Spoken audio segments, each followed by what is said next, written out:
Boo. Yeah, I've got a few videos on the death penalty. Now, obviously, in Britain, it was abolished in... I did do some extra kind of research a couple of weeks ago. 1965. For good reason, you know. But I've talked about that many people see it as kind of pro-social, especially in America. You know, they don't see, one, it's inhumane and it's murder. You can call it what you want, but at the end of the day, the death penalty, to put someone on death row for 30, 20, 10, whatever years, is murder. And it's inhumane to that person. And at the same time, it creates psychopathy. Psychopathy is like a shockwave for society. And it kind of infiltrates society and humanity and mental health, all ages, all generations. Because we're saying, or some people in the world are saying, that murder is okay. Now, obviously, for the victims and the families and loved ones of victims, that is terrible. Okay? What can happen in the world, what does happen, but without the proper kind of therapy and well-being in place, then kind of the death penalty is always going to be an option. You know, and it may... Obviously it's inhumane, but at the same time it makes everyone dumber. Psychopathy. Negativity on the brain. It makes people less intelligent. I call it like devolved intelligence. You know. And that's why people can't think clearly. They can't think ahead. They're all over the place. If someone like me kind of comes out. You know, psychopathy is the most kind of complex and serious problem that humanity faces.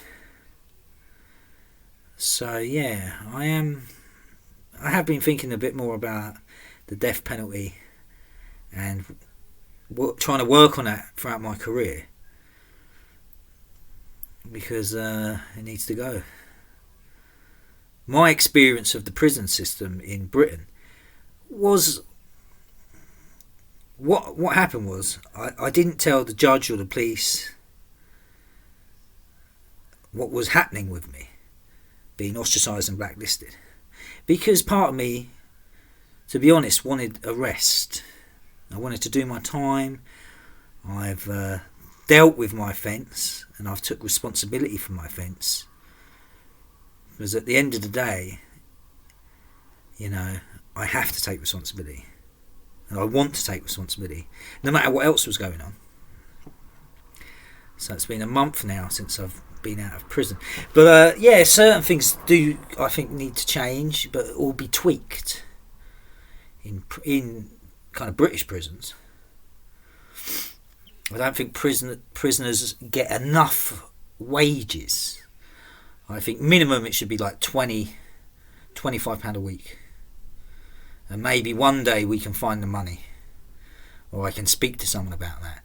Education needs to be more about, as an option, psychology of the self, and to deal with offending, to deal with hurting people, to deal with addiction and mental health and life goals, and where it's gone wrong, and identifying that. You know, and that's what I did in creative writing. I didn't follow the syllabus. I went off on my own and I dealt with my problems. And a lot of that is in notes on creativity that I post as kind of practice for kind of public speaking and more confidence. So there's a lot of things I've been thinking about. It's not all I wouldn't even say high level, but I need some new equipment. But it's not all about the kind of real visual creativity. You know, I love that. Of course I do. But it's about these issues. It's about mental health and society. You know. And it's about charity. I need to talk about charity. I've got 5 charities at the minute, and I think that's plenty. So next month I'm going to give them £20 each. I've got 2 local charities, which is homeless charity for the Luton and surrounding areas called Signposts. I've got Keach Cottage Hospice Care, which I've raised a little bit of money for in the past, but they do brilliant things for children and adults. Then I've got Shelter, which is kind of a national homeless charity.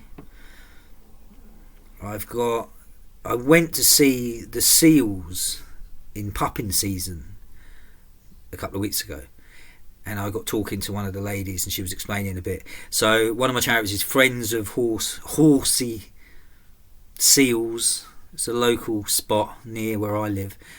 I'll link it because I think I might pronounce that wrong, but I think that's quite important to balance kind of the human side of charity with animals.